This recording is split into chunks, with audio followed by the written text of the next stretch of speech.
আসুন জেনে নিই চটজলদি চিংড়ি মাছের রেসিপি। বাড়িতে যদি কিছু নাও থাকে, শুধুমাত্র পেঁয়াজ রসুন আদা দিয়ে এই রেসিপিটা আমরা করতে পারি।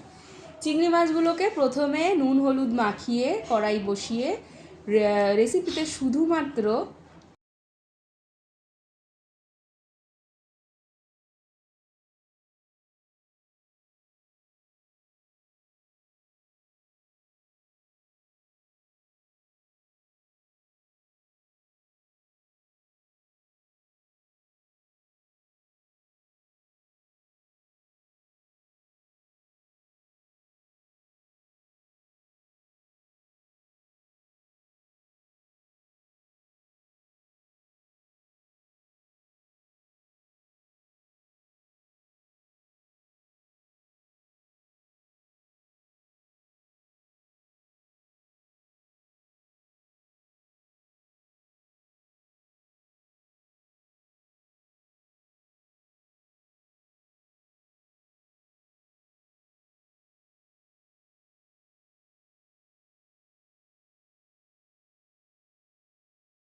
এবার আমরা জল দিয়ে দেবো।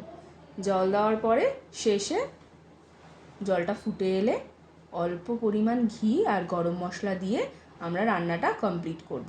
হয়ে গেল চিংড়ি মাছের চটজলদি রেসিপি।